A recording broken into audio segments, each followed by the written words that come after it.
everybody, and welcome to Turnbuckle Thursday here on the Basement Show with Mr. Knast. I am Mr. Knast, and no, that is not Darth. Joining us for another fun week is Mr. Lynn from Virgin Sanity Radio. What's up? Matt is doing his own stream tonight, so if you want to hop over on his page, he's playing Call of Duty with the guys tonight. So instead, Not yet. Wait till we're done, and then go to his stream. Fair enough. Trying to think why I ain't. What's going on, Johnny? Not much. Had a fun day at work, that's for sure. I mean, unloading the truck, and the last pallet decided to take a shit and fall over on me. So I had a giant mess to clean up trying to get a pallet off the truck. Oh, that is not fun. I mean, I've had that happen at my job as well, but fortunately for me, mine is mostly toys, clothes, candy, stuff like that. Not really much of a mess I have to clean up once it's done. I know you said yours was olive oil. Olive oil, water, what else do we have? Sugar, flour. Yeah, it was a mess. It wasn't fun, I'll put it to you that way. No, that absolutely sucks, and I'm sorry that happened. And of all things, it had to be the last pallet coming off the truck. Of course it did, because look, the universe knew you had shit to do tonight, and it was like, we're going to put a giant wrench in this. Yeah. And thankfully, you're able to get back in time to get this show rolling, which is as always good. Yeah, I tried my best, that's for sure. So, but I mean, starting the show on a kind of a bummer note, and it's the Jerry Springer dying today. 78 years old, I think he was. Yeah. Shocking.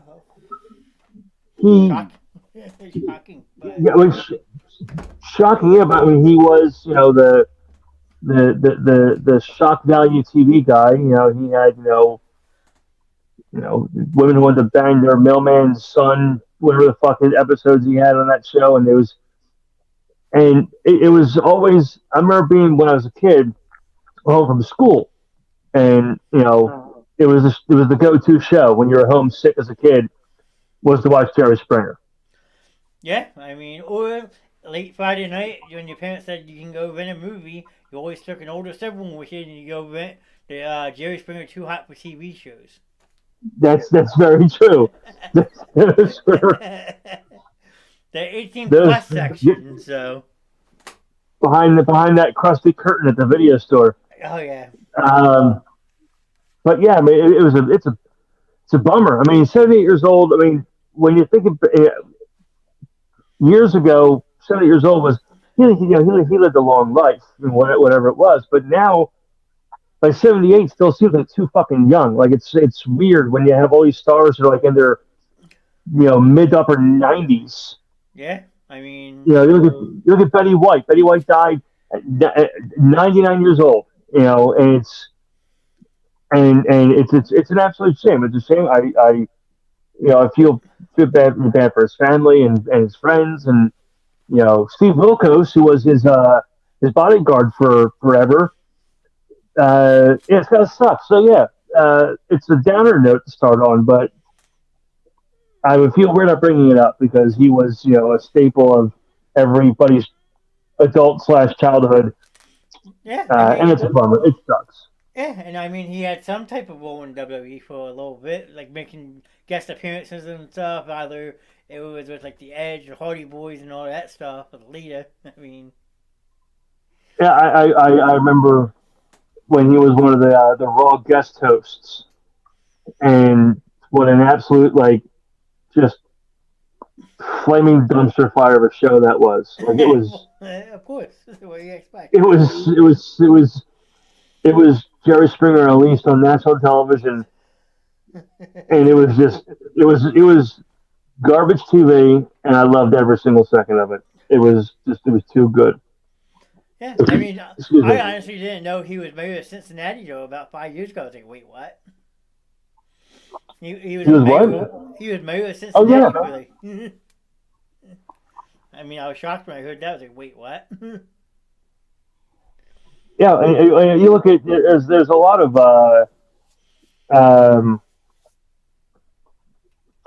people that were involved in politics that were either on TV or some kind of sports uh, name. I mean, obviously the most notable and the most well-known one is of course Donald Trump, Jesse Yeah. Ventura, Arnold Schwarzenegger.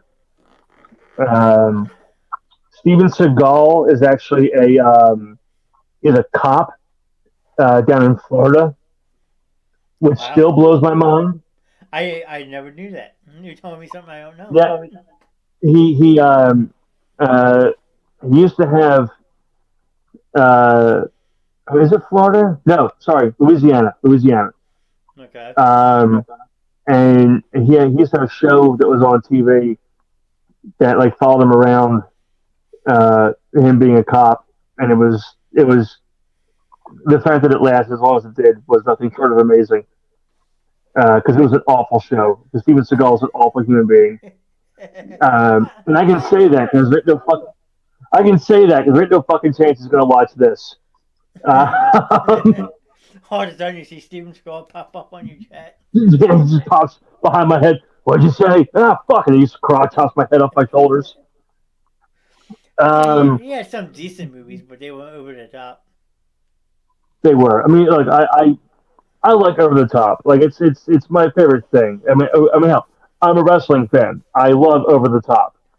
Yeah. Um, but there was one story about him that I had heard about, where I can't remember who told it. I think it was Tom Segura on his podcast, and he talked about um,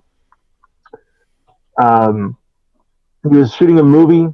Seagal was on a boat, and he told the director, "All right, start rolling." And he's like, "We have to block the scene off before we can start rolling." And he's like, "I said start rolling." So he's like, "Okay," and he calls for action. And Seagal walks out the door of the room that he's in and falls off the edge of the fucking boat. And when he came up from the water, his black hair dye was like running down his forehead. Oh, jeez. And I was like, I need to see this footage so badly. I gotta look that up on YouTube. But I need to see an angry, wet Steven Seagal just losing his fucking mind. I mean, I'd be kind of funny, I would say, but It would be. It'd be great. So, some people deserve it, and Seagal's definitely one of the people that deserves it. yeah. But we're going off the rails. That's my show's job. Uh, you were there Saturday. That's my show's job is to kind of take off the rails and easily weave back in between conversation. Um, but we talked last Thursday about the dilemma with the titles in WWE on Raw and the Raw and SmackDown championships respectively, Mm-hmm. and how Reigns has essentially held the belts held them hostage for almost 1,000 days. Which is Um, crazy. it is like it's the longest reign of the modern era. Like you haven't seen 1,000-day title reigns since the mid early '80s. Yeah. With Hogan and Backlund and San Martino and all those guys. You don't see that stuff in the 2000s, or the 2020s. Mm-hmm. I mean, Punk held the belt for like 400 and something days, and that was long. Yeah, but now you got someone Uh, holding double that, so. yeah, you're holding almost 1,000. Um, so they did the only logical thing they could have done, and that was this past Monday on Raw. They unveiled the new World Heavyweight Championship with Triple H pointing out that with the draft, whatever show Roman goes to, he'll stay there with the undisputed Universal Championship, and whatever show he is not on will determine a new champion at Night of Champions, which is going to be a pay-per-view they're going to do in Saudi Arabia, which I have a whole another issue with the Saudi Arabia shows. But I mean, it's just surprising that they would do like a major tournament championship wise in a foreign country like that. I I mean, mean, it's all this. yeah, I mean, we know Um, that the Saudis are paying it. That's the funny part. yep, and yeah, they got a lot of money. I think they got a 10-year contract with them. That's crazy. Um, and then with COVID happening, they couldn't do shows for a year and a half or 2 years over there. So now they have 2 years added on to it, what should have ended in like 3 or 4 years is going to now be 5 or 6 years. That's true. But the with this new belt though, I mean it's you know we talked about it on this past Thursday, um, and it was um, the guys I'm behind, guys like LA Knight, who I kind of got you know bunch of attitude and whatnot towards me because I'm an LA Knight guy. Yeah. Um, but the this will give the other guys a chance to shine. And I was reading online yesterday that the front runner right now to win that belt at Night of Champions is Seth Rollins, who deserves that that moment to shine again because he's been carrying Raw, he's been carrying WWE the last couple of years. Like Reigns has been the champion, yeah, he's been the title holder, but Rollins has been carrying the fucking brands. No, I agree with that. I mean, and the crowd's behind him 100% with this whole Messiah act he's been Oh, doing. So, when he's yeah, oh yeah, yeah. They're singing. Yeah, I mean, to be fair, and I mean, this is a. I mean, it's a common. It's common right now. It's a common thing, and it started with Chris Jericho when Chris Jericho made Judas his theme song in AEW. No one was singing along to wrestlers' theme songs until they started doing it for Jericho. yeah. Cause I don't think anyone was singing Seth Rollins' theme song along with them. The only people that had the theme song sung up until then that I can recall at least was Fandango, who used to fucking do the fucking dance Oh, that was so in the awesome. crowd and whatnot. Other than that, I can't think of anybody who had their theme song sung for them. Um, Singing wise, no. Prior. Performance wise, the last one I can remember would be Daniel Bryant with the Yes. The yes chants, yeah, but that was more of a chant, not saying. But yeah, there's. I mean, that'd be a weird song to sing along with. It'd be a weird song to sing along to. It'd be kind of funny though, Yes, if you think about it. it would be. Everybody out riding invisible horses out in the crowd, but but there are so many people now that will be able to win that belt. Like it'll because you have Rollins, you have Rollins, you have Balor, you have LA Knight, you have Big E, you have Kofi, you got Matt Riddle, Randy Orton if he ends up coming back. Um, so many people on the Raw brand, and some from SmackDown if they get drafted to Raw, and some Raw to SmackDown, whichever it is. And I tend to believe that Cody will get drafted to SmackDown. I do too. Uh, because that's going to continue the story With of Roman. him and Roman. Um, and it'll make sense. Like if they don't draft him, if he stays in Raw, then cool. But I think it'll make the most sense business wise to have him go to SmackDown to continue this whole underdog story with Reigns. Well, that's the thing. I mean, that makes you wonder where Reigns would exactly wind up. So you're thinking Reigns goes to SmackDown? Oh yeah. Reigns is staying on SmackDown. Um, because Fox wants him on there because he brings eyes to the program. So they're not going to want to. Fox ain't gonna want to lose Reigns. So he's going to stay on SmackDown. Fair enough. I mean, I think the draft actually starts tomorrow night on SmackDown, so it'll be quite interesting. So going back to Seth Rollins being the whole favorite, though, if you take Seth Rollins out of the picture, who would you put at the top? Um, so taking Rollins out, like not having him. Um, I mean, I would like to see one of the younger guys, but one of the people that, oh, yeah, and obviously younger, but one of the, I'd like to see somebody who has never held a major WWE title before. So you can unfortunately you can take out Kofi, Yeah. you can take out Big E, uh, take out McIntyre and Orton, and so many other that have held that. Um, but thinking believability wise, Riddle I think could be a believable champion. Because he has that UFC background. Like he's a legit badass. True. So I think Riddle could have a decent run with it. Um, I think, and I said it before, LA Knight. I think could bring some eyeballs. Um, if Cody stays on Raw, obviously Cody.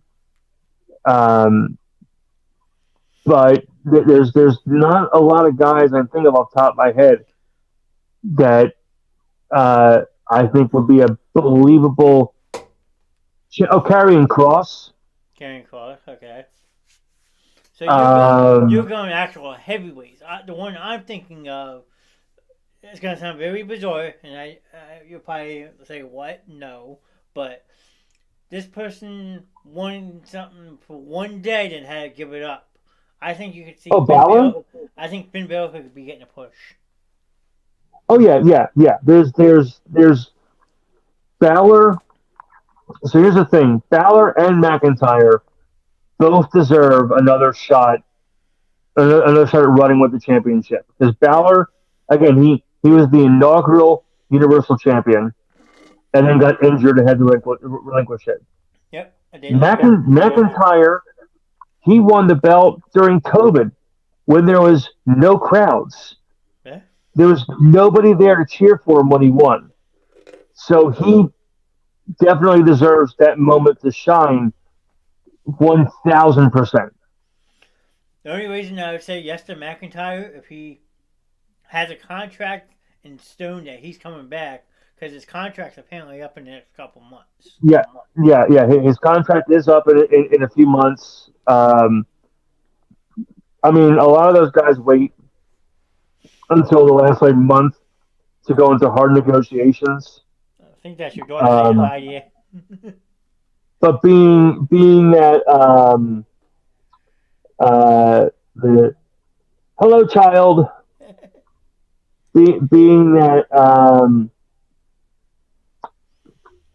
he's blacked out his Twitter account, he's removed all references to WWE. I mean, so many people have done that and have re-signed with the company. There have been so many that have blacked out their profile, updated their name, took any reference to wrestling out of their bio, just to get people talking, and that's the job. The job is to get people talking, to get the little whispers. Is McIntyre going to go to AEW? Is he going to go back to Impact? Is he going to go to Japan? Is he going to go to ROH? Is he going to go to NWA? So there's, fortunately, or I should say unfortunately for WWE, there are a lot of other options out there that weren't there 5 years ago. Very true. Because 5 years ago you had WWE, Impact, and Japan, and now you have Impact, Japan, ROH, AEW, NWA. You have the indie scene, which, so it's supposed to be real. If McIntyre left WWE and went to the indies, he could make bank and make his own schedule. Oh, sure. Like that's the thing. Like I only want to work 50 days out of the year, and I'm going to demand X amount of dollars, and people will fork up X amount of dollars to get Drew Galloway onto their show. Yeah. They'll pay whatever they have to pay to get him on the show. I can't even begin to fathom what DJ Hyde paid when they brought AJ Styles onto CZW. Yeah, right. I can't even fathom. I don't think I would have known either, but it's funny that you say that. Like a big name superstar go and join the Indies, because I just read an article that apparently Naomi couldn't reach a deal with New Japan because she was going to go over to Japan and join Mercedes Moné, but they couldn't come to a contract. So apparently she's signing on with GCW. So she signed with GCW, but she also will be making her debut With on Impact. Impact. Yep. As Trinity Fota, which is going with my real name. Which is awesome. Because obviously she can't use Naomi because that's owned by Vinnie Mac and the people in WWE. Because once you sign with them, they own your ass. That is true. I mean, well, WWE pretty much owns everything about all the superstars. Like, sure, like you might have some relaxing in the WWE, but not as much as you would think. No. I mean, the worst part about that, and there are so many people that have tried to make that not so. And Cody Rhodes said it in one of his promos a couple weeks ago that he has made it so guys in the locker room get paid more money, and he definitely was a huge factor in getting people paid more money. But the whole independent contractors thing has bothered me for forever. Like the fact that we're not employees, we're independent contractors, but we can't have a Twitch show, and we can't have an OnlyFans, we can't have a Patreon, we can't have this, we can't have that. Well, then you're not an independent contractor, you're an employee. But if they call them employees, they'll have to supply health insurance, they'll have to supply, medical leave, they'll have to supply all this and pay them through that time, and they don't want to do that. So that's why the loophole of independent contractor. Yeah, but they should be getting paid back anyway. Look how much they travel, look how much they perform. I mean, they're on the road, 5-6 days a week? They're on the road for 300 days a year. Yeah. And you're going to... But the issue is, again, going back to that, they're paying their own airfare. They're paying for their rental cars. They're paying for their hotels. Mm-hmm. They're paying for their own, if they're going if they need surgery, they're paying for that. So, I mean, yeah, and we're not including guys like Lesnar and Reigns that are making 7 figures more than likely. But you have a lot of the guys like, a lot of guys they're $100,000 a year, like a lot of like a lower card talent. Yeah. And some are the $3-4 million a year. But then they have the higher tax bracket. They have to they pay more money out of pocket for taxes and the whole. So it's there are so many. Jesse Ventura has been trying forever to get wrestling unionized, so they'll have more help and more assistance. Because you look at the guys that aren't doing it anymore. You look at the people that we've lost. Roddy Piper, who had to continue working well past when he should have stopped. But he had to keep working because he just didn't have the money to do anything because of either his past addiction issues or, whatever things were happening in his life. They don't take care of their guys once they're gone. And that's a problem. Like the people that help build your company. I mean, Piper was in WrestleMania 1. He was there since the beginning, and once he was done, there's no retirement plan for wrestling. There's no 401k. Yeah, once they leave WWE, then they're going to go to WCW because they have no they didn't save money because they didn't have a 401k or retirement plan. WCW tanks, well, back to WWE I go, and then they leave there, and then they're wrestling the Indies because they have no option. Yeah. Um, Jake Roberts is a prime example. Jake Roberts, I'm so happy he's with AEW because Tony Khan takes care of his guys. Tony Khan supplies stuff that I can't say Vince, but that company doesn't supply. Um, but yeah, so many of these guys just they have to keep going because they don't have another option. There's no fallback plan when you're a professional wrestler. True.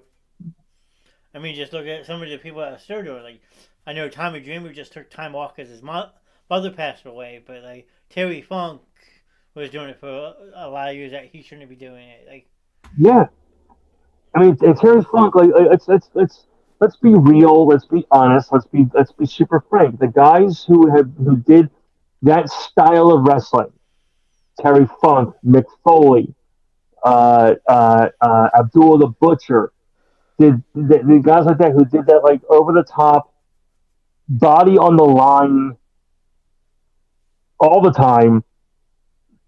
And once they're done, they have to make a GoFundMe page because they can't they have no money for a surgery they need. They yeah. have to make an Indiegogo or something like that, and have the fans help them because their company they work for 20 years that isn't doing anything for them. And it's a shame because these people putting their lives on the line. Like, in Yeah, Christ, look how many people have actually. I want to say they actually died in the ring, except Owen Hart really, but like have suffered long term effects from this business. yes, That's the part that's kind of crazy. 100%. One second. I wish you get unfrozen. So Well, no, my mom's texting me to let the dog out, but I'm assuming if Anna will let her out so I can continue doing this and not to walk away for 10 minutes. okay, I got you. But yeah, like the guys that have been doing it for forever. I mean, you look at Foley for example. Foley, when he dusts off the flannel to walk out in Raw one night because he wants to get the cheap pop in whatever town they're in, thumbs up. Um, Bang bang. yeah, but he walks out and he's hobbling, like he can't walk correctly anymore because of what he put his body through for that company for 15 years that he was there. Yeah. Um, and it's upsetting. It's upsetting, and it's infuriating to say the least because they should 1,000% have a fallback plan. I mean, granted, some are signed to Legends deals. I know Foley's on a Legends deal, so he still gets paid. I know that Taker, he's on a Legends deal. Well, no, he's not a Legends deal. He signed a contract like 4 or 5 years ago for like another 20 years, because they wanted to guarantee he wouldn't go anywhere else once he retired. So he's still making money. He's making bank. He's making bank too. I looked at that list. He's making $2.5 million a year. Yeah, $2.5 million a year on top of the meet and greets that he does. The meet and greets that he does every so often. Like, I mean, I was there Monster Mania weekend back in March when he was one of the. Was it March? No, it was August. August of last year, I think, is when he was there. And it was a 4-hour window, 4 hours, 200, or I think it was $1.50, I think it was, or no, it was $200 for an autograph, $200 for a photo with him, $250 for a signed belt or a signed chair, and the whole nine. and there were thousands of people waiting for him. There were so many people that were there to meet him. And you look at that line, if they were just getting one thing, if they're just getting an autograph or just getting a photo, you counted 5 people down, that's $1,000 right there. Just for those 5 people. Right? But if they were getting an autograph and a photo with them, which is 2 separate prices, that's $400. So you take those 5 people, do $4,000 now, and now you're what? You're at $2,000, Yeah, easily. and then but some people there had multiple things to get signed, 4 or 5 things in their hand. So that one person is $1,000 right there. So it's yeah, I know, and there was 2 separate lines. We had to split them because there were so many people waiting for him. We had to split the line in half, and then when he was done, he had an entire table of consignment stuff that was mailed in for him to sign, but people that couldn't be there to meet him, or whatever it was. And it was 3 full tables of stuff for him to sign. And I'm like, in this 4-hour window, you easily made over $100,000. Easily. Yeah, easily. That's just insane. Now, however much money WWE took from that because he was there working with WWE, it was their people that were bringing him in. So whatever cut they took is what it is. But he definitely made a lot of money, and I hope he enjoyed himself enough to come back. I hope to come back for the full weekend, which will be super awesome because I didn't get a chance to meet him, and I wanted to, but I wasn't able to. Yeah, I mean, The bank account said no. I mean, I've only had a chance to meet 2 well, 3. We met AJ Styles the one time I had mentioned on Saturday. I met Dean Ambrose and Paige. Those are the 3 main ones I met. I mean, too many. I mean, most recently was at Six Flags. They had some wrestling thing there at Six Flags, so I got to meet Enzo Amore and Big Cass. I got to meet Booker T, the Boogeyman, Foley, Moxley. There's 1 or 2 other ones that were there. And I mean, prior to that, I mean, if they weren't at Monster Mania, I haven't had a chance to meet excuse me, a lot of people wrestling wise. But the old Hall of Heroes that used to be in the Echelon Mall. I'm dating myself pretty hard with that sentence. Saying Hall of Heroes in the Morristown Mall has the same tone of I was in the phone Blockbuster Video one day.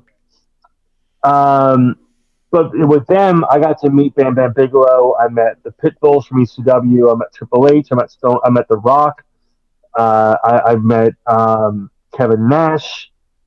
There was so many that were there that I got to meet. And then a couple years ago, God damn, I'm almost fucking 40. This was way more. This is 15, 20 years ago, give or take. I met Taker at the Atco Raceway. He was there, and if you paid admission to the race, you got to meet him for free, nice. Which was super cool. And then a year or 2 prior to that, I met Kane and Mankind at the Atco Raceway as well. And I wish they would do those again. Where you paid the admission to the event, and you get to meet him for free. I don't want to pay for the admission to the event and then pay another $100 to meet somebody. Pay the admission to the event, you get to see him for free. Well, that's how it's going to be nowadays. I mean, I think I paid $75 to meet Ambrose and $65 to meet Paige. But you get a photo and an autograph when you do that. Yeah, and again, that's fine. You know, $60 for a combo. That's the going price. You know, that's the.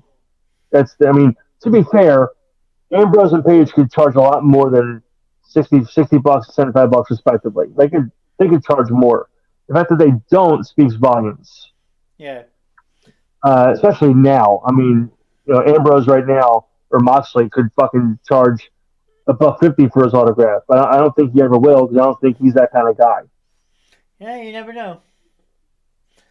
If I ever walk in anywhere and see him with an autograph price of $1.50, I'm gonna walk up to him and be like, "Motherfucker, I remember you when you were getting drunk off your ass at the 2,300 Arena in Philadelphia, and you had the balls to charge you $1.50 for your autograph." He'd be like, all right, what do you want? Like, I remember one day you came out to the curtain, wasn't even your match, and you were holding a beer in your hand, and you were demanding the DJ play Sweet Caroline, and you sang it through the audience. Nice. There's video footage of it. It's on YouTube. There's video footage of him bombed off his ass singing Sweet Caroline. Is under John Moxley? Yeah. John Moxley. I got you. Probably type in on YouTube John Moxley Sweet Caroline, and it's all. It's probably. I think it's all you need to do is find it. It's probably the first video you come across. Very young John Moxley. I'll have to take a look. That'd be kind of funny, but no. When I went to meet Paige, I also got to meet another longtime official who's been with WWE forever, Tim White. Oh, so you met Tim before he passed away. That's awesome.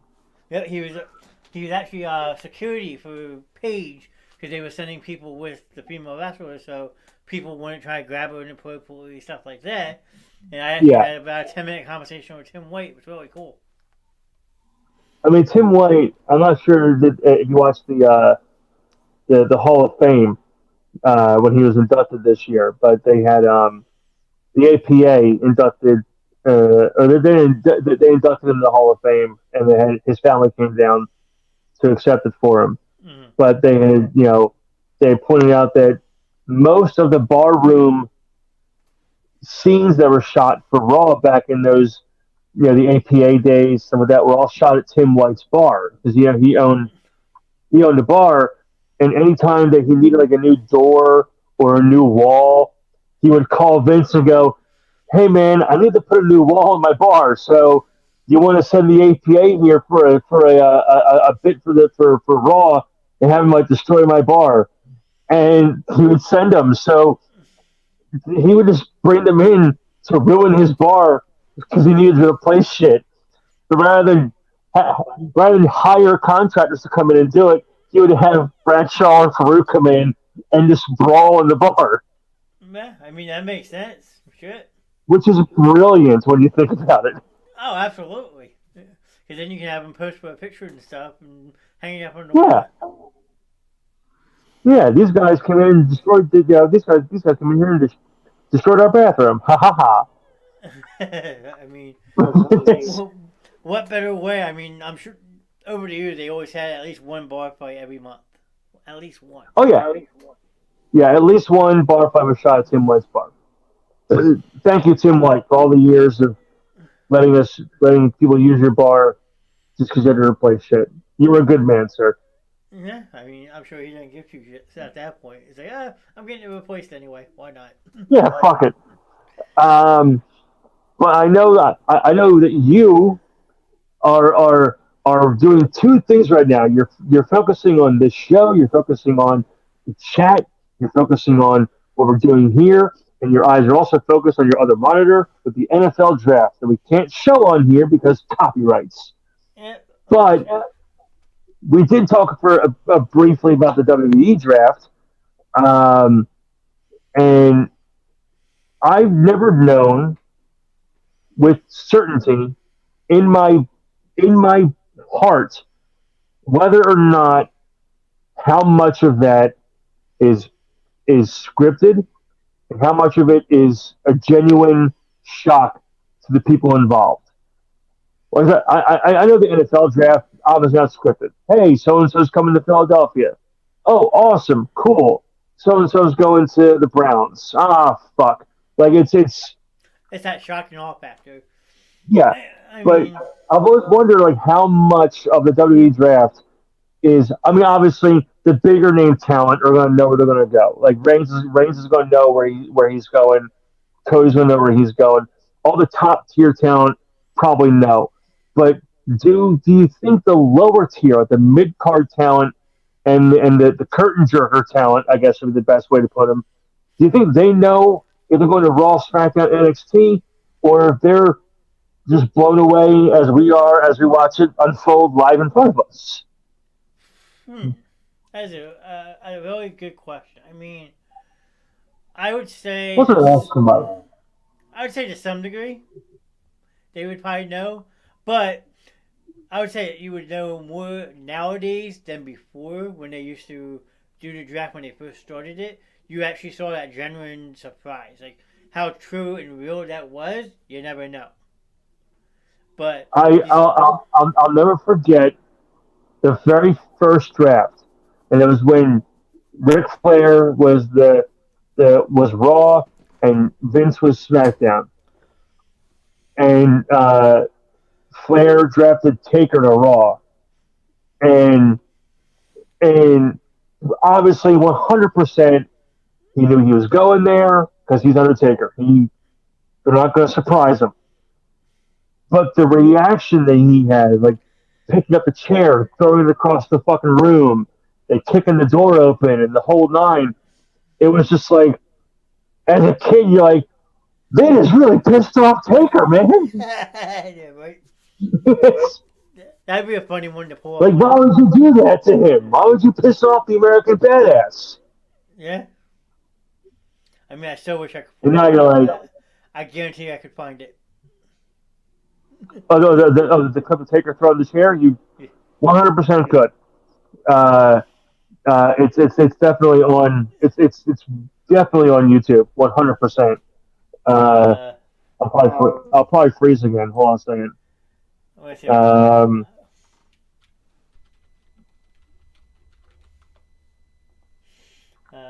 yeah, you know, yeah. Yeah. Undertaker drafted the Raw, and there's Okay. one video that's 3 minutes and one video's a minute and 41 seconds. But obviously, we don't have to watch the whole thing. But No, actually, you know, I'm gonna try to do this. I don't care if I get copyrighted strike or not. Let's see. I'm gonna be ballsy tonight. What do you think? yeah, let's bring it up. Let's see what's going on. I mean, it has no audio, but just to see like initial reaction, I mean, it was absolutely priceless. Yeah.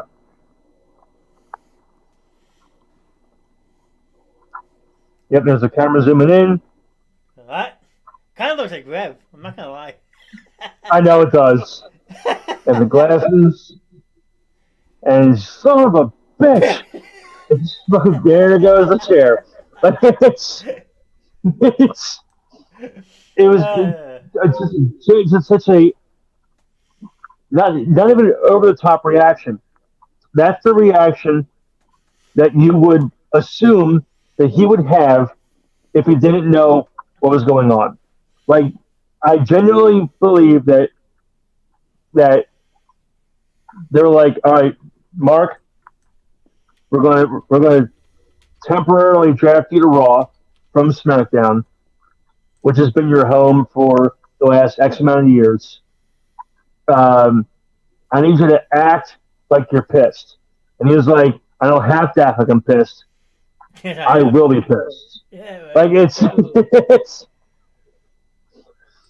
but yeah, like that reaction was just it was solid and it was it was beautiful. It was so I'm looking forward to the draft this year. I'm looking forward to see who they call up from NXT. Um, I know from what I read, Cora Jade might get brought up from NXT. I found another one of the Um, funniest moments in draft history. and then let's see who's the Edge getting drafted to Raw.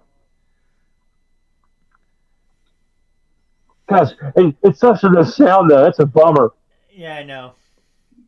I Um, that's really pushing my luck, but yeah, I know. But the like I know Cora Jade is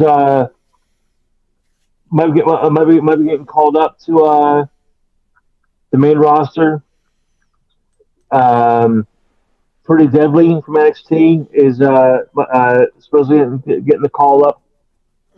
Um, I know that there's a one or two other ones. I mean, I'm I'm assuming that Braun Breaker is gonna get drafted. I mean, it would be stupid to not draft him up. Like he's done all he can do in NXT. He was a yeah, dominant NXT champion. He's really done all he can, and it's it's time to let the the son of Scott Steiner do his thing in the main roster. And again, another guy that I think would be a believable world champion or a believable contender for the world championship is Braun Breaker. true. I mean, recently you've seen a lot of Brenton Reed. I mean, does he get maybe a push? You think? I I think I'm putting it out there now. Here's my prediction in case I can't be there Thursday. I probably will be up. My prediction for that is Bronson Reed wins the U.S. championship. Um, they're pushing him so hard right now, um, and I think that he could be a dominant U.S. champion. Um, do I think that he could be a contender down the road for the world championship? 1,000%. He has the look. He has the look that Vince loves, Yeah, he has the build. which is yeah. And again, he's one of those guys we talked about last week. I think he's one of those guys that moves in a way that a man of his size should not be able to move. That's the scary part. You know what I mean? Like you look at him, you look at Mark Henry, you look at Otis, um, uh, uh, um, what's his from AEW? You look at like Brian Cage, these big guys that are just ungodly athletic and can move. Yeah. But I mean, Bronson being a fluffier gentleman. It's the same with Apollo Crews. No, not Apollo Crews. Keith Lee, another guy that's a bigger guy that can fucking move. Yeah, but they didn't lose Keith Lee the way they should have. That's why he left. Yep. Yeah, they wanted him to be just another guy, and No. yeah, you can't have him be just another guy on the screen taking out the mid card talent. Like Keith Lee should have been put. He should have been put at least into the mid card championship run. He could. He should have been pushed for the IC or the US championship. You know, he had again the look that Vince liked. Bill can move. The fans liked him. He was over, and then they just Yep. tanked on him, and it's an absolute shame because um, they're also wasting him in AEW. I mean, that roster is so bloated that there are so many people that don't have TV time that should. Not necessarily about AEW a long time ago. I mean, they have a great roster, but they don't have the TV time to use all of it. Well, so now they do, and that's the thing. Because they have a new show that's debuting in June. It's going to be a Saturday show. It's right now rumored to be called AEW Collision. And if they're smart, they will do what WWE did and they will split the roster. They'll put half the roster on Collision, half the roster on Dynamite, and then use Rampage as a place for the up and coming talent that need a spotlight. Rampage should not be used for MJF and for the Young Bucks or Omega or any of the guys that have already had that moment to shine. It should be should be the NXT, so to speak, of AEW. It should be the talent up and coming that you at one point see on Rampage, on Dynamite or Collision. That would be the thing that makes the most sense. And if Tony Khan is as big of a wrestling fan as we all know he is, if he doesn't do this, it'll be an absolute missed opportunity because they have a golden opportunity to further bring eyes to the product, especially with the return that is very much rumored, well, pretty much confirmed to happen at on that new show. Nothing it hasn't been announced yet, but it's pretty much confirmed that he's going to be back and he's going to be the mainstay, the face, so to speak, of that new show because the Elite want nothing to do with him because they're whiny fucking babies. Yeah. Because they can't be adults about it. Yeah. I was just saying, I had Andrew in chat. Plus, I don't know if you read or not, CM Punk was actually backstage at Monday Night Raw this week because it was in Chicago. He was backstage. I did see that. He was trying to make amends with a lot of the talent in the locker room. So that makes me think if things don't work with AEW, does he try to get himself back into WWE? I think he does.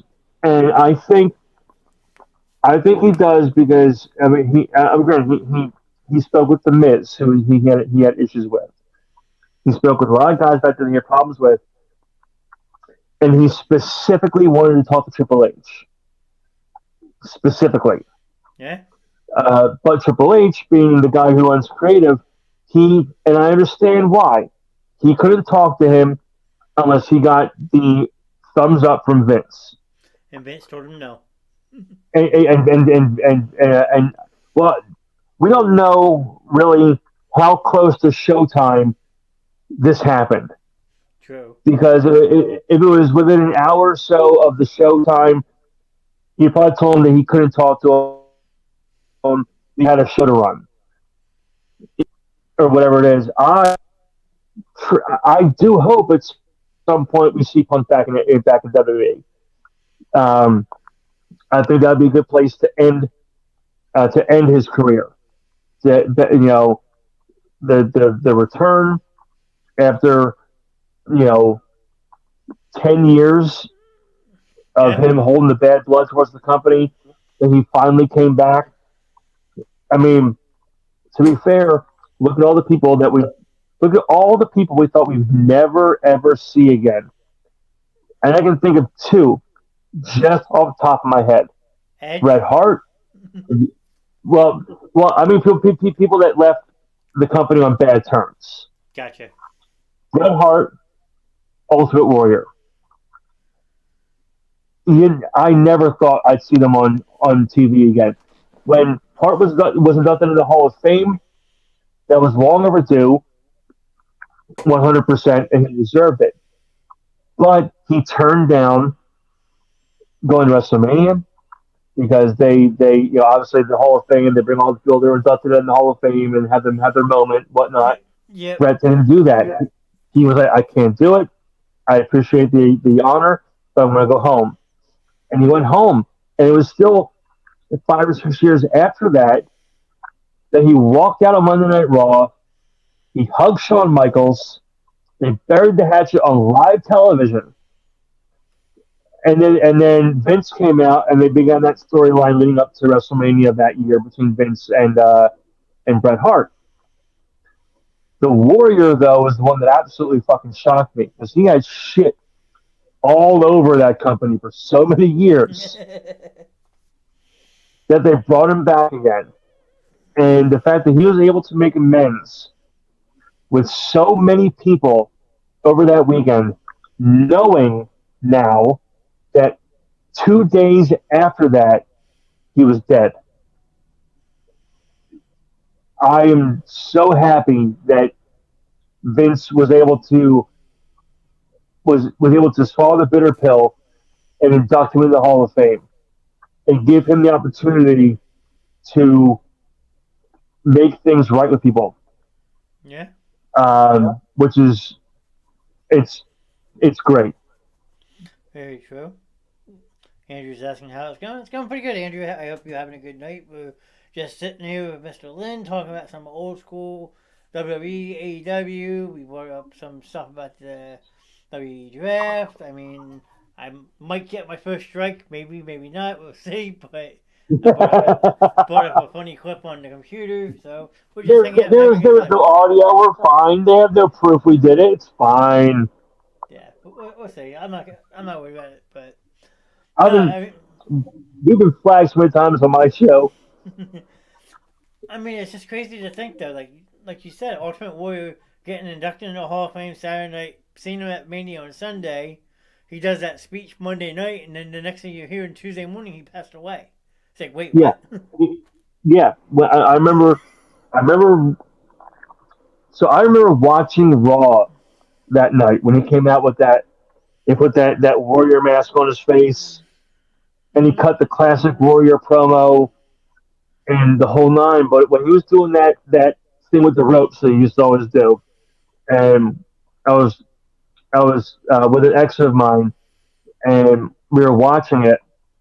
And when he was done shaking the ropes, I looked at her. I was like, he looks fucking gassed. Like, it looks like that just doing that with the ropes took all the energy that he could have possibly had in him to do that. Like, he just looked out of breath, and he was red in the face and the whole nine. Now, granted, the ropes now are different than they were when he was wrestling. They were much looser when he was an active competitor, so he could do that with ease and not really exert a lot of energy. Yeah. But they're so stiff. They're so stiff now. And when I was like, he doesn't look good at all. He looks like he's just not healthy. And he looked healthy. And then that morning I woke up and I hopped on Facebook, and the first thing I see was Ultimate Warrior dead at 50-something years old. And I was like, get the fuck out of here. Hey, buddy. But I was like, we just saw him 12 hours ago. Exactly. Like, it's insane that like that. Like, how quickly somebody can be taken is it was totally it was heartbreaking. Look what happened this year. The Bushwhackers were supposed to do a meet and greet for WrestleMania weekend. Bushwhacker Butch or whatever shows up. Luke gets to the destination, but gets put in the hospital and passes away 2 days later. Yeah, I mean, it's. I mean, one of the most heartbreaking ones from was it? It was this year. Was it last year? I can't. No, it was last year. One of the ones that really, like, there's not a lot of wrestlers that if I got wind that they passed away, that would like really honestly affect me.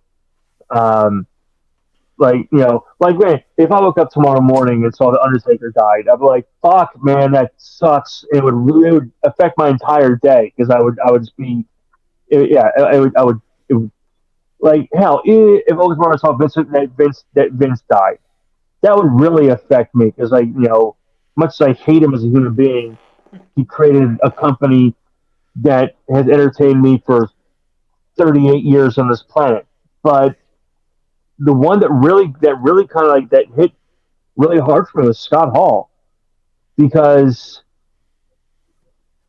I had been mentally prepared for Scott Hall to die through all the years of his alcohol issues and whatnot. I have been prepared for it for forever.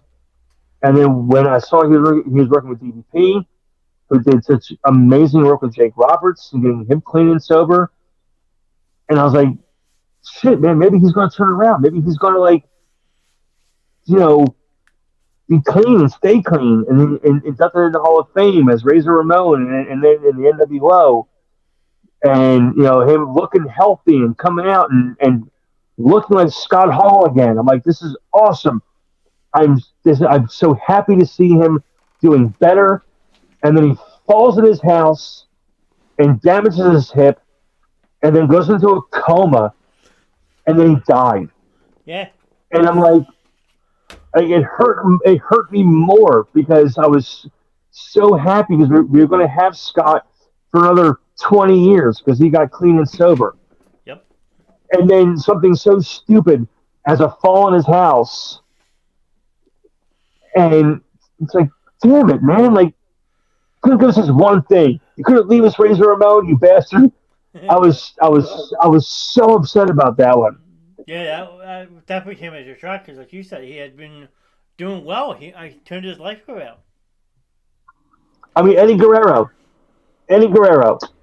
another one that came so far out of left field when news broke that he passed away. I remember I was working at Six Flags when my buddy Alan texted me, not Grim, another Alan, or he called me and he was like, "Yo, Eddie Guerrero died," and I was like, "What the fuck are you talking about? Eddie's not dead." And then he said, "No, he died." I was like, "Are you shit, man?" And then how many months later, Benoit. Well, I know we're not supposed to say his name. He's been erased from history of wrestling. Well, the initial thought when you hear Chris Benoit died was a shock. But then once you got the twist behind it, it's like, this is fucking horrifying. Yeah. When it first happened and you heard that all three were found, your first initial reaction was CO2 poisoning or, a break-in or an attempted robbery or something along those lines. But my first thought was, okay, was CO2 poisoning. Because, if you don't have that CO2 thing in your house and you get a gas leak somewhere, you can't smell it. You have no clue what's happening. And then you go to sleep and don't wake up. Like, that's how it works. But then, they started doing Raw, and they're doing it as a tribute to Benoit. And then as the information started to come out more, it stopped being a tribute to Raw, or to Benoit. It started being a tribute to Nancy and Daniel. And then they slowly erased Benoit from the history of WWE, which understandably so. He did a vile, disgusting thing, and he should not be glorified at all. But what upsets me the most, hands down, is because of his actions, because of what he did, he will never be in the WWE Hall of Fame, where I 1,000% believe he belongs. Oh. He belongs in the Hall of Fame, but he'll never be in there. Well, if what happened, that's a tragedy. What he did. Yeah, what he did tarnish his name for the rest of his life. I know he's been gone for 14 years now? 13? 14 years, 15 years, yeah. Yeah, and it was... There's I think with Paul Heyman was talking about him, and he's like, as a competitor and a performer, he's one of the 5 greatest guys I've ever seen work. Yep. But as a man, fuck him. And it's but yeah, that there are so many people that they'll never be in the Hall of Fame for whatever reason. Benoit for obvious reasons. Owen Hart will never be in the Hall of Fame because his wife doesn't want him in there because in her mind they killed him. And I don't know if you watched the episode of Dark Side of the Ring about Owen Hart. But for the longest time, I was like, no, man, they didn't kill him. It was an accident. And accidents happen. Should he have been up there? No, but it was an accident. They happen.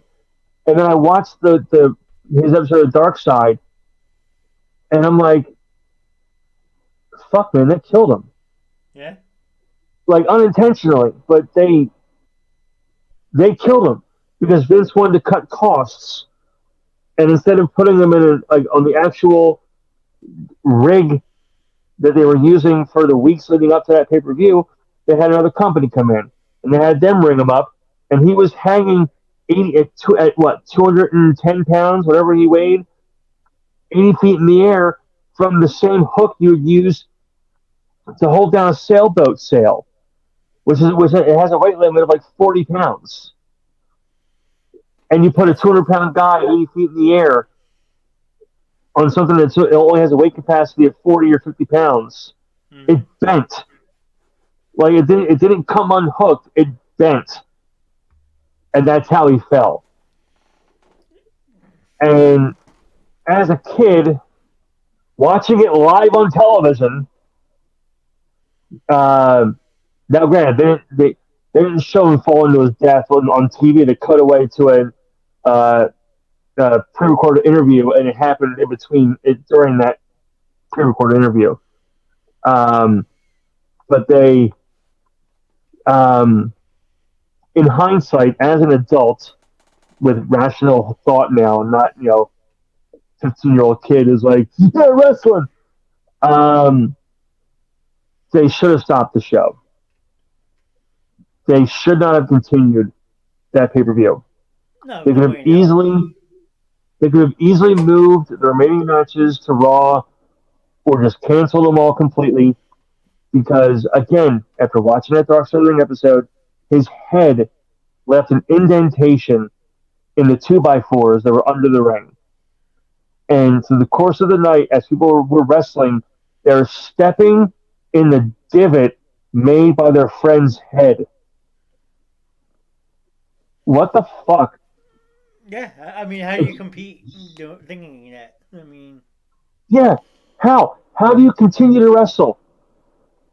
Knowing that as you step and you lose your footing, oh, that's Owen's face. Haha. How? The decision to keep that show going was a mistake. Yeah, 110% agree. As an adult, it was a mistake. As a kid, it's like, yeah, Godfather. But, as an adult, I'm like, you're... Now, put yourself in shoes of people actually at the event and watch that. Oh, my God, I would have left. I would have left. The moment that show restarted, I would have gone, fuck it, and I would have left. Like, there's no way in hell I could have sat there and continued to enjoy a wrestling event after watching a guy fall 80 feet. There's no physical way that I couldn't do it. I mean, to this day, you never see a full video of what happened. You never will. I mean, I'm sure there's people out there, like when you ever go to a wrestling show, people always recording entrances and stuff.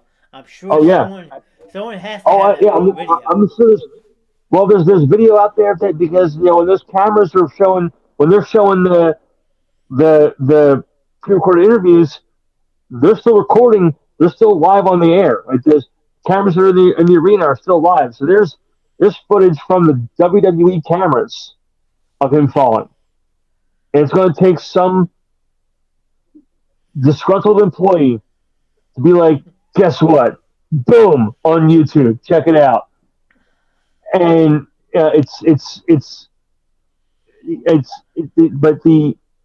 there's actually, and I've listened to it, and it is it's fucking disturbing. But the Spanish announce table at Over the Edge that year when Owen fell, they were still on the air when that video package was playing. They were still live on commentary. You can hear him hit the ring. Yeah.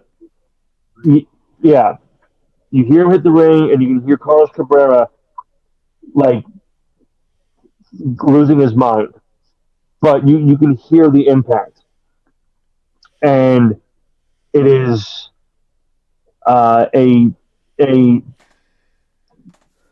disturbing piece of audio to say the least. I'll see if I can find But it. yeah, it's somewhere. If you can find it, I think I'll be. Uh, yeah, it's somewhere in the reaches of YouTube. Um, but I remember when again I was watching it live on TV, and when Jerry Lawler came back to the commentators table um, after going in the ring and checking on him and the whole nine, and I was what 13, 14 years old or something like that when it happened. Mm-hmm. Um, and they cut the Jerry back in the commentators table, and just his face, just look at his face. And I remember my mom was like, something definitely isn't good right now. And then to give Jr. the job announcing he died was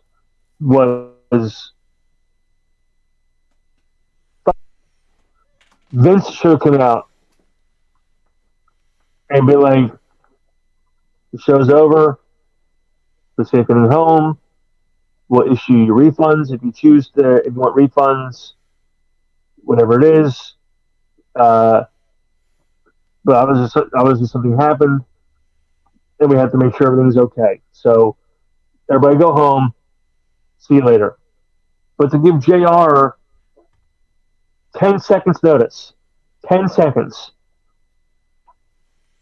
when he's like, "What's going on? I don't know what's going on," and they're like, "Owen died," and it was basically Owen died, and you're back on the air. And it's like, you fucking vile pieces of shit. Yeah, pretty much. I think I found it. A 3 minute and 11 clip. Yeah, that might be it. Yeah. La Cita de Owen Hart El Pay-Per-View Over the Edge Espanol Latino. Solo audio. That might be it. Yeah, yeah. Obviously, we won't have audio here, but let's not play it on here. No. If you're watching and you're watching your own time, you definitely do that. But it's fucking, it's not a fun piece of audio to listen to. But yeah, that whole thing was just tragic, and because of that, and because of the circumstances surrounding it and whatnot, we'll never see Owen in the Hall of Fame. Again, a place that he 1,000% deserves to be, and he'll never be there. He'll be in other halls of fame. He's already in the Canadian Wrestling Hall of Fame. He's in so many halls of fame. But it would be awesome to induct the Hart Foundation, Bret, Owen, Jim Neidhart, British Bulldog as a faction. But it's obviously never going to see it happen, which sucks. Yeah. I mean, but the thing is, like, with the WWE Hall of Fame, what do you get? Like a ring and a jacket? You get a ring and a plaque. But they don't have an actual physical Hall of Fame location that you can go see all these plaques and stuff, correct? They're trying to get one for years. Like, Orlando was supposedly going to be the home of a physical Hall of Fame. I think Cleveland was going to be was at one point rumored to be a physical home for the Hall of Fame. There's a couple places that were rumored to be like a physical building you can go to, but nothing's ever happened with it. I think there should be. I think it should be a thing. I think 100% there should be a physical Hall of Fame you can go to and see. Ring worn boots by Hulk Hogan, and Mick Foley's barbed wire bat, and things from because they have so much stuff in those in their warehouse that they could make an entire building for fans to go and check shit out and like touch the Hell in a Cell or touch they have those like things like with like under the Giant's handprint in like cement, and you put your hand in it and see how gigantic his hand was. Yeah. They have those at the WrestleMania Access when Mania goes to wherever it's going to go. Obviously, it's going to be in Philadelphia next year. I'm hoping to go at least one night. So I've already told my boss I'm going all four. I'm going to night one, night two, and Raw and SmackDown. I was like, SmackDown on Friday, Hall of Fame, night one, night two, and Raw. And I was like, yeah, I'm going to all four. I'll open every single day. Have me out by 3:00. There you go. But yeah, like so I'll be there, and I assume at least that the Access event is more than likely going to take place at the Convention Center, probably. What happened? I said probably Convention Center. Yeah, but either the PA Convention Center right there in the city, or if they want to be giant bags of dicks, they'll have it at the Expo Center at Oaks. Oh, but more than likely, it's going to be at the PA Convention Center. I hope so. So do I. I mean, you have to remember. This is the look. Mania's been in New York, New Jersey twice at MetLife. It's been there twice, but it hasn't been in Philly since WrestleMania 15. Very true. 35 WrestleManias later. Or 34. 25. I'm sorry. No. It's WrestleMania 15 next year. 15, 25. Yeah, I'm sorry. Yeah, 25. Math is not my strong suit. But yeah, 25 years since it's been in Philadelphia. And the last time it was here, the WrestleMania Access event was at the Convention Center, and I remember I was there. And I was also there for WrestleMania 15, which was a great show. I got to see The Rock lose to Stone Cold at WrestleMania for the first time. But yeah, it was. And then I was at WrestleMania 29. Well, so I was at WrestleMania 15. I was at WrestleMania 24 down in Orlando. Okay. And then I was at WrestleMania 30. So the last one that was in New York or in MetLife. 35. I was at that one. So the one in Philly next year, it'll be my fourth WrestleMania. Damn. And from what I saw, at least they do, combo tickets. You can buy night one and night two, at a discounted price. You usually buy both nights, which is the smart idea. Here's all your WrestleManias right here for you. Yeah, New York City 1, WrestleMania 2 was in 3 different locations. Yep. Uniondale, Illinois, and California. 3 was in Pontiac, Michigan. 4 and 5 were in Atlantic City. Yep. 6 Toronto, 7 LA. 8 was in Indianapolis. 9 was in Las Vegas, Caesars. 10 Madison Square Garden. Hartford, Connecticut for 11. 12 was Anaheim. 13 was the Rosemont, Illinois. 14 was Boston, Massachusetts. 15, Philadelphia, Pennsylvania. The first Union Center, the FU Center. For sure. Yes. WrestleMania 2000, Arrowhead Pond. Then we had Houston, Toronto, Seattle. 20 was in the Madison Square Garden. Your first one to be in East Rutherford, WrestleMania 29. April 7th, 2013. So you were right about that. And then you said the following year, WrestleMania 30, New Orleans. 30. Daniel Bryan wins the championship in that triple threat match. Yep. And then WrestleMania 35. Useless fucking match. And then WrestleMania 35 was in East Rutherford. So there you go. Oddly enough, out of 35 and 29 were on the same exact date, 6 years apart. Yes. And here's the thing. You look at that. Look at that entire list. Out of 39 WrestleManias, 6 have been in the tri-state area. It'll be easy for people to drive to that live in Lake Jersey. Yeah. Out of 39, 6 of them have been in a, Madison Square Garden, FU Center, MetLife Stadium. Yep, very true. No other ones have been like North Carolina or Virginia or places that'd be easy to get to.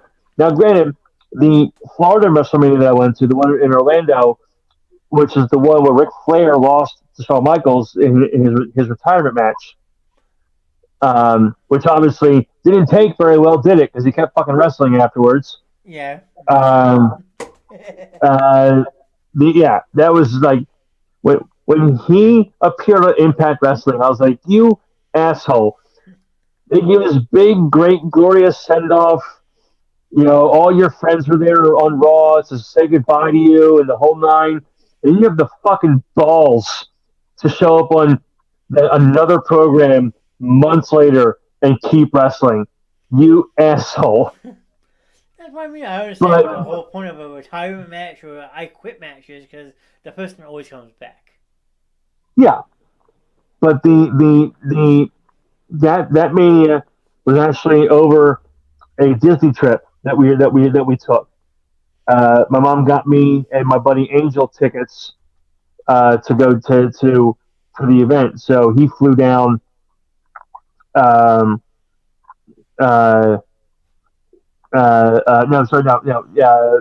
flew down a day or so after I got there, and so it was like a Disney trip, and then we had to go to WrestleMania for the day, which was super cool. It was weird seeing a Mania outside of my area. I'm sure. I mean, new surroundings. Let's be real. Let's be real. The Philadelphia area in April is very hit or miss weather-wise. Look at right now. It is May in 4 days. Yep. And it's in the lower 50s. Doesn't bother me. I love it. Oh, no, me neither. But I'm pointing out it's going to be in the 50s, and last week it was in the 80s. Yeah. So the temperatures are very in this area it's quite in April. Control. Climate change is a real thing, Glenn. Oh, I know. So, but yeah, so either way, freezing, raining, snow, I don't give a shit. I'm going to be at WrestleMania. Well, if you have an extra ticket, let me know when you go. I definitely will. I mean, once they go on sale, or once I know the date that they're going on sale, I'm going to be posting on Facebook and saying, hey, look, Mania's happening. I'm buying tickets. If you want to go, here's my Cash App. Send me the money, and I'll buy them when they go on sale. If nobody gets in touch with me by that date, they're fucked. Because I'm buying tickets for whoever sent me money. If somebody messages me 2 days later, hey, man, I'm going to send you money for the tickets. Sucks to suck. I've already got them. You're gonna go I'm going to give y'all like 3 weeks notice. And I'm posting like twice a day, reminding everybody, you want to go? Here's my Cash App. Send me the money. I'll buy the tickets. and then go from there. Anybody who's late to the party, ah, Well, sucks to suck. the only thing I can hope for is they don't do what they did this year and only make one night better than the other night. I hope both nights are equally as good.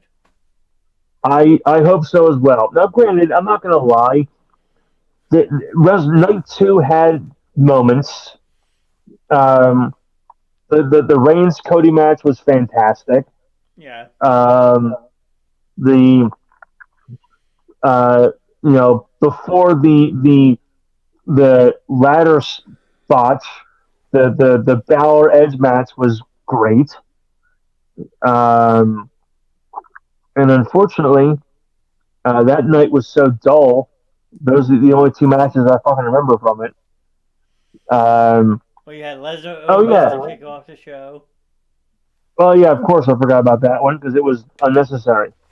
Yeah. Um, like, what the fuck is it with Omos and them giving him matches with no build up and no storyline and nothing to go off of? Because they're doing it again with Rollins. Omos versus Rollins at Backlash. Why? You give us no storyline to go off of. I think they're doing that to punish Rollins. Oh, because of him walking out a couple weeks ago? Yeah. Let's punish Rollins because Vince tore up the fucking script and canceled his segment while he was in the ring, but it's Rollins' fault. Suck it. Just saying, don't yell at me. Yeah, not you. I'm yelling at Vince. This senile fucking brain. I still can't get over. Like, look, that man has been on my TV for 30 years. I've seen him all the time. I saw him get his head shaved bald. I saw him walk around with a fucking do-rag for a while. I saw him up. I saw him, do all the most outrageous things you could ever see. But the most outrageous one was him having the fucking audacity to grow a mustache. Who told Vince he could grow a mustache? He looks so weird. With his dyed black hair, his dyed black eyebrows, and that pencil thin mustache he has. He looks like Vincent Price if he was having a reaction being stung by bees. He looks so weird with a mustache. He's trying to go look younger. I mean, the man's what, 70-something years old now? He definitely got work done. 1,000%. Because if you side by side his face like a year or two ago and then his face now, he had the fucking turkey neck going, the old man turkey neck, and the whole nine, and that's gone now. Well, not gone, but it's smaller. So he 1,000% had to have gotten work done. Again, you do you. Whatever makes you feel good about yourself, have fun. But shave that damn thing up your mouth because it looks weird. Nobody asked for it. Not one person. Like if that was your first time seeing Vince McMahon, you still haven't seen Vince McMahon because that's not Vince. That's an evil clone that was created in a lab. That's who that person is. I refuse to believe that's Vince McMahon. I know it is. What am I talking about? I know it's Vince. He's weird. He's a weird old man. I mean, I'm just curious to know with him just selling the company, how much more of him are you going to actually see? Because I know he's going to be around to negotiate the TV contracts. I get that. But now that he doesn't own the company, he doesn't have much say anymore. Probably not much. They're going to keep him around on the board. It's to be fair and to be 100% honest, and the only pro Vince thing I'll say, when it comes to the board decisions and stuff like that, he's the guy. He makes the right decisions. He makes the right cost cutting measures, and that's his world. He's the businessman. Um, I just don't want to see him get involved on the creative side of things. I hope that everything that was being said, that the draft was going to be a clean slate for Triple H to begin running the show his way. I hope that's true. I hope Vince doesn't tear up contracts and, or not contracts, tear up scripts and rewrite the show halfway through the show. Yeah, I just can't do that anymore. I'm like, I can't. I have ADD. I can't keep up with everything that's as they change shit as it goes along. I can't do it anymore. I need the product to be straight. Apparently, he did And that this past Monday. He changed a lot during the show. no, no, stop it, you old man.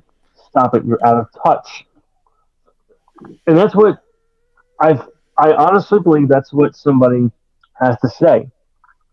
You know, Triple H is the son-in-law. He's married to the boss's daughter. But he also, I believe, is the one of the few that could be honest and be like, look, dude, thank you for 30 plus years of building this company, but you're out of touch. Your ideas are antiquated, and it's time to move forward. I will come to you for advice. I will come to you for input, but we can't take a giant step back after we've regained our lapsed viewers when they found out that I was taking over, and they came back because they wanted to see how different the product was, and then you come back again, and now you're shitting all over it. Stay in the office, do your business bullshit, and leave the show to me and to Kevin Dunn and to Stephanie and to everybody else that's involved in the creative process. And you just stay in your chair and keep raking in the billions of dollars they're going to keep making, and just stay away from writing this show because you can't do it anymore. Well, that's the But thing. no I one's going to mean, tell them that because it's Vince. no, well, that's the thing, though. You went from owning a $6 billion company, and now you sold it, and you actually made an additional $3 billion because now WWE is apparently worth $9 billion. Yep, That's insane. it is, and it's it is insane. It's insane that the company from its, and this is going to be such a tired phrase, and it is, but the company came from very, very humble beginnings.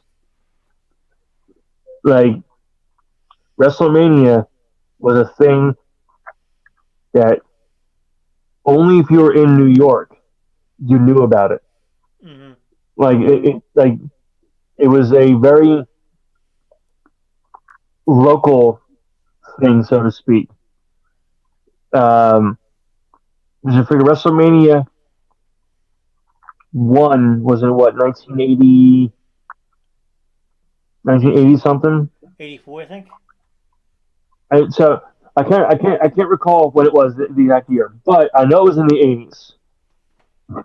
But Raw didn't debut until 1993. No,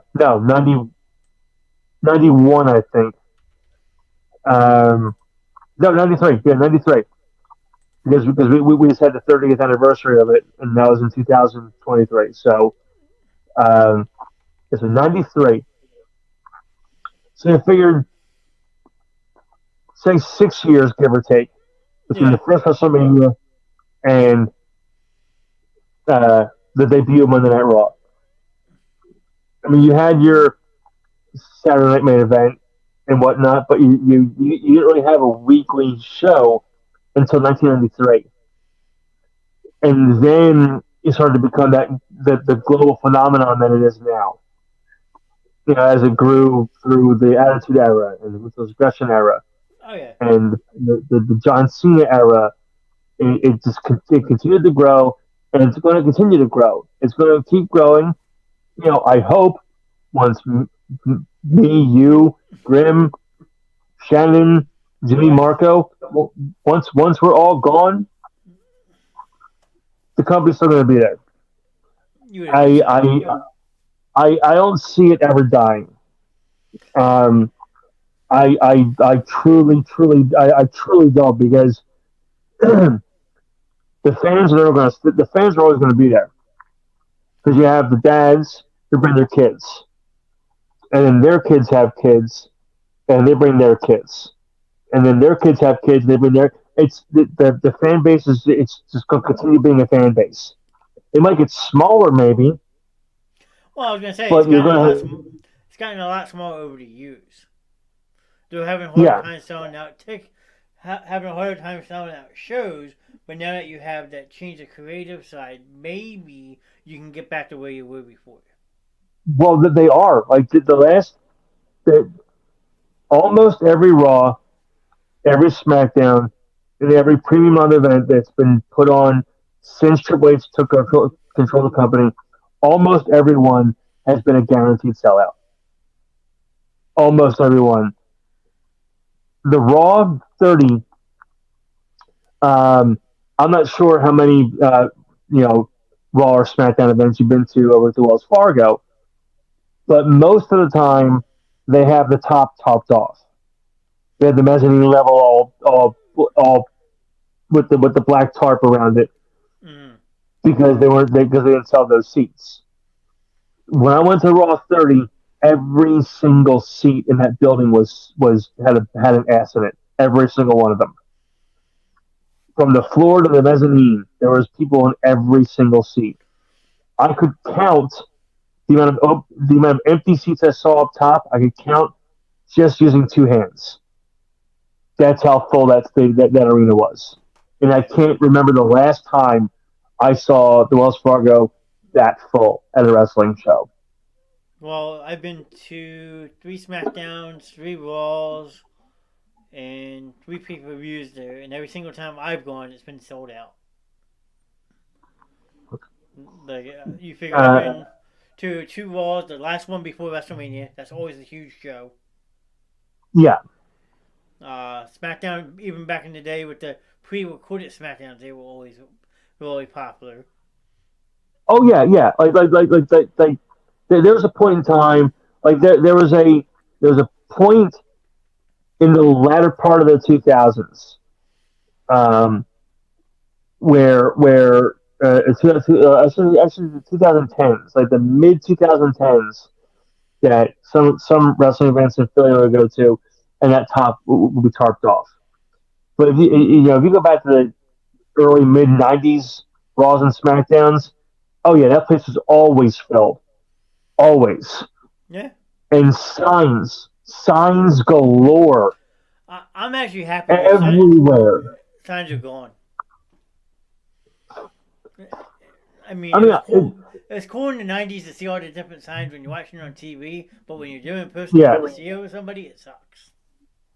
It definitely did. I mean, as long as, some people and the respect to like put the sign down during the matches to not block people's views. Some people didn't because they were assholes. But a lot of people had the common courtesy to be like, I'm gonna put my sign down now because people are behind me and they can't see shit. Yep. But I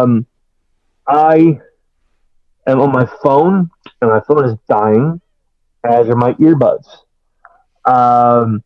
So I'm going to. Huh? I can wrap up call tonight. I mean, we've been going for an hour and 40 minutes. Yeah, holy shit, we have. But if you will have me on next Thursday for the Backlash prediction show and whatnot, I will 1000% be back on again. Sounds like a plan. I will talk to Doc and I will get in touch with you. I love talking wrestling. It's the one thing I know a lot about. I'm not a big sports guy. I don't know a lot about football. Enough about baseball to bullshit through a conversation. But football I know nothing about. So give me wrestling, I'll go on all day. Sounds like a plan, but I appreciate you hopping on with me tonight. It was fun chit-chatting. I mean, you said Absolutely, sir. You don't have a show this week, but you can go find Lynn and all his friends over on the Road to Sanity Radio. They have a fun time on their show. I was on there last Saturday. I will be back tomorrow night for Friday night movie night. I don't know what we're doing yet, but we'll see you tomorrow night. Have a good night. I'll hopefully be in the chat tomorrow. I'm done at 5 o'clock tomorrow, so I'll hopefully be in the chat. Just bullshit with you guys during your movie show tomorrow. Sounds like a plan. Have a good night. All right, Charles. I'll talk to you later, guys. Enjoy the rest of your night. Adios. Adios.